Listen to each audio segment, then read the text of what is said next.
Hello everyone, this is the part 1 of your chapter on equality. तो equality का मतलब आप सभी को पता है कि समानता होती है।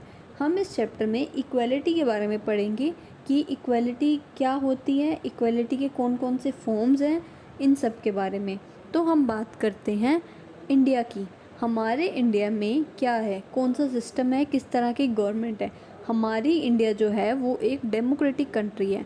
डेमोक्रेटिक कंट्री का मतलब मीन्स कि डेमोक्रेसी का मतलब क्या होता है। सबसे पहले डेमोक्रेसी का मतलब होता है जनतंत्र, मतलब कि जहाँ पे जनता का राज है। अब यहाँ पे गवर्नमेंट कैसे बनती है, आपने देखा होगा कि हमारे यहाँ पे इलेक्शंस होते हैं जहाँ पे सभी लोग अपना वोट डालने जाते हैं, जो कि 18 साल से ऊपर के लोग हैं। फिर उसके बाद वो अपने रिप्रेजेंटेटिव्स को चुनते हैं। जो भी व्यक्ति, जो भी इंडिविजुअल उस इलेक्शंस में जीतता है वो सरकार बनाता है। तो इसी तरह से हमारे इंडिया में डेमोक्रेटिक सिस्टम चलता है। तो अब डेमोक्रेटिक सिस्टम में सभी को इक्वल पार्टिसिपेट करने का अधिकार है, सभी को समानता से देखने का अधिकार है, और न्याय मीन्स की जस्टिस, सभी को न्याय मिलता है। यहाँ पे इक्वलिटी होनी बहुत ही ज़रूरी है, क्योंकि हमारी इंडिया जो है एक डाइवर्स कंट्री है।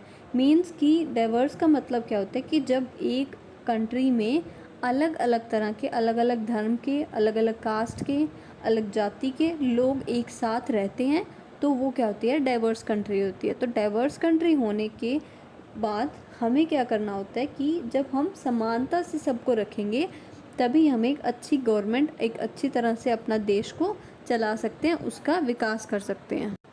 अब आगे क्या होता है, equal right to vote. Equal right to vote का मतलब क्या है कि जब हमारे देश में इलेक्शंस होते हैं तो वहाँ पे सभी लोगों को इक्वल अधिकार है वोट डालने का। उन कैंडिडेट्स को जो कि 18 साल से ऊपर हैं, हम ये नहीं देखेंगे कि उसका धर्म कौन सा है, उसकी एजुकेशन कितनी है, उसकी कास्ट क्या है, या वो फाइनेंशियली उसका कितना वो स्ट्रॉन्ग है।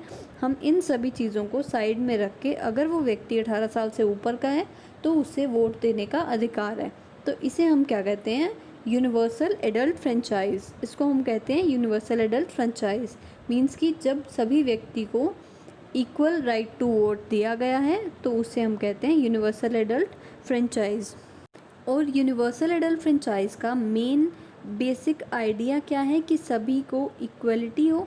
मीन्स कि सभी को समानता से समान अधिकार मिलें, बिना ये देखे कि वो कौन सी स्टेट में रहता है, वो क्या काम करता है, क्या किन किन लोगों से वो बिलोंग करता है, किस कम्युनिटी से बिलोंग करता है, उसको अपना वोट देने का अधिकार है। पर रियलिटी क्या है कि हमने ये देख लिया कि इक्वल राइट टू वोट, सभी को बराबर वोट देने का अधिकार है। ये हमने क्यों बनाया, ताकि सब में इक्वलिटी हो सके। पर हर लोगों के लिए, हर व्यक्ति के लिए इक्वलिटी का अलग मीनिंग होता है। वो कोई इक्वलिटी को किसी रूप में देखेगा, कोई किसी रूप में देखेगा। अब जैसे कि सभी को वोट देने का अधिकार है, ये इक्वलिटी हुई। पर किसी धर्म में कई लोग क्या बिलीव करते हैं कि लड़कियों को नहीं पढ़ाना चाहिए और लड़के पढ़ेंगे, तो वो क्या हुआ, वो इक्वलिटी हुई? नहीं हुई, चाहे वो वोट दे रहे हैं या नहीं दे रहे हैं। तो हर व्यक्ति के लिए इक्वलिटी का अलग मीनिंग है। Next is various forms of equality.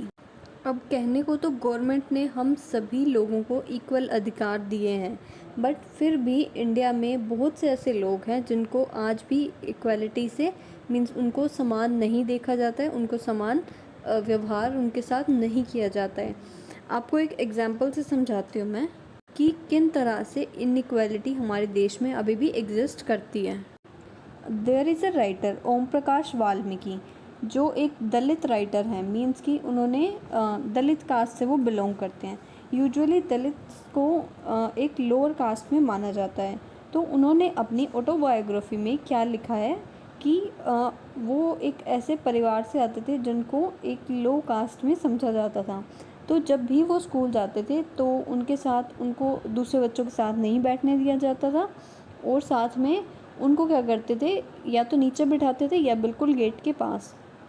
तो एक दिन उनकी क्लास के टीचर ने उन्हें ऑर्डर दिया कि तुम्हें आज जाके सारा स्कूल को साफ़ करना है, इवन ग्राउंड भी।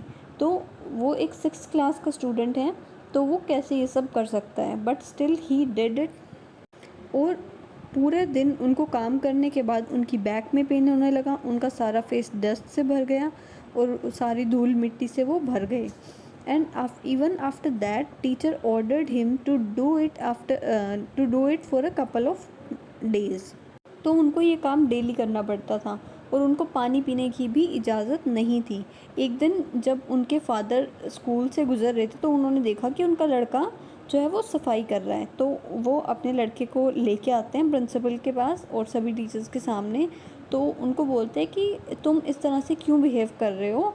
सो what if we are from Dalits, but it doesn't mean कि तुम मेरे बच्चे को सभी बच्चों के समान नहीं रख रहे हो। मेरा बच्चा इसी ही स्कूल में पढ़ेगा। एंड ये उनकी तरफ से एक वार्निंग थी।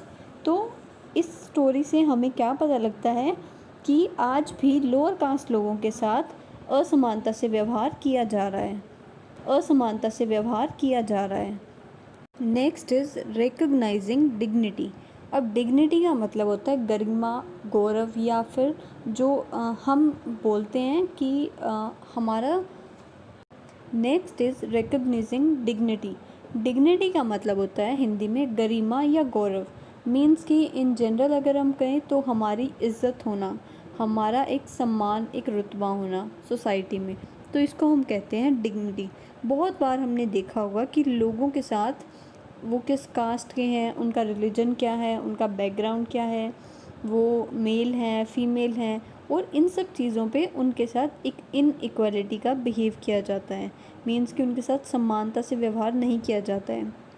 जो हमने अभी ओम प्रकाश वाल्मीकि की स्टोरी सुनी है उसमें भी हमें पता लगता है कि उनके साथ रिलीजन के और कास्ट के बेसिस पे उनके साथ भेदभाव हुआ है। जब एक व्यक्ति को अनइक्वल ट्रीट किया जाता है, मीन्स कि समानता से व्यवहार नहीं किया जाता है, तो हम ये कह सकते हैं कि उनकी डिग्निटी को वायोलेट किया गया। मीन्स कि उनकी डिग्निटी को ठेस पहुंची है, जैसे उनके सम्मान को ठेस पहुंची जब उनसे स्कूल में साफ़ सफाई कराई गई थी। तो इससे जो टीचर्स ने उनकी डिग्निटी को हर्ट किया था और उन्हें बुरा फील कराया था। तो जब भी हम किसी के साथ इनइक्वालिटी से बिहेव करते हैं तो उसकी डिग्निटी और उसकी सेल्फ रिस्पेक्ट को ठेस पहुंचती है। तो ओम प्रकाश जी की स्टोरी में जब उनके फादर साहब ने उन्हें देखा था तो उनकी डिग्निटी को भी ठेस पहुंची थी, उनके सेल्फ रिस्पेक्ट को हार्म हुआ था, इसीलिए उन्होंने टीचर्स से जाके बात करी थी। So we can say that we should respect each and every person's dignity and self respect, ताकि हम किसी को भी हार्म ना पहुंचाएं, उनके सम्मान को ठेस ना पहुंचाएं।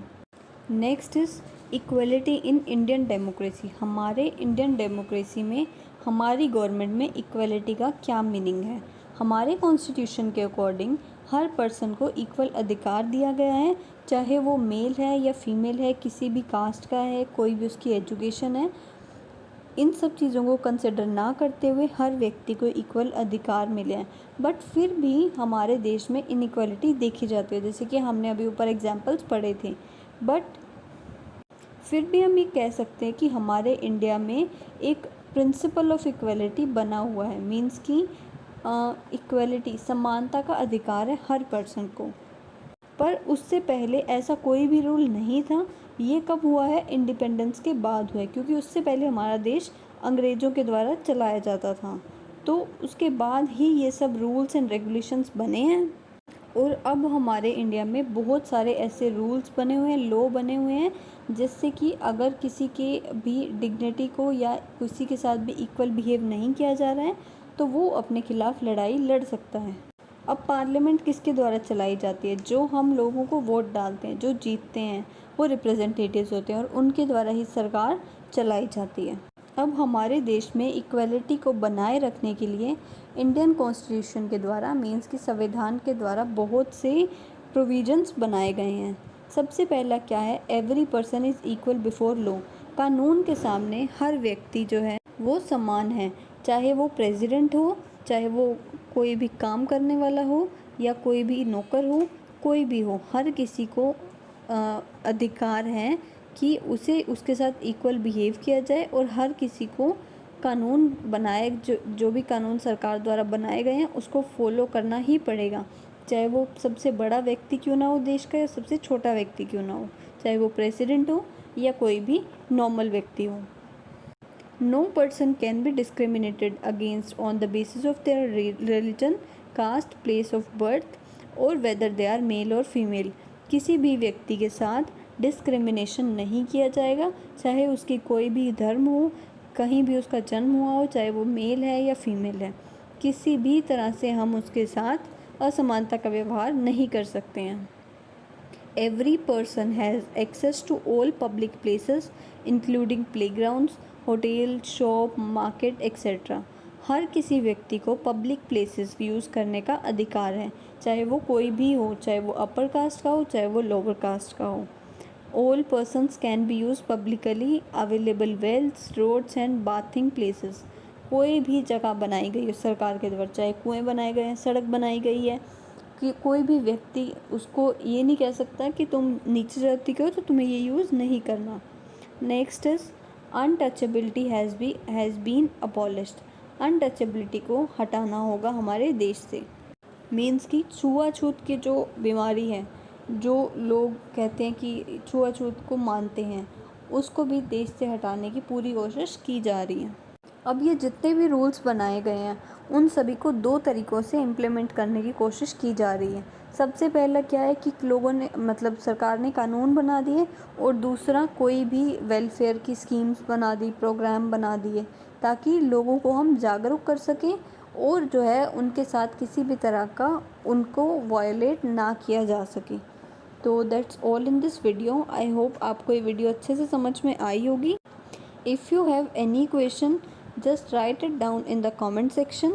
If you guys like this video, please do like, share and comment on this video, and do subscribe to our channel. Thank you students.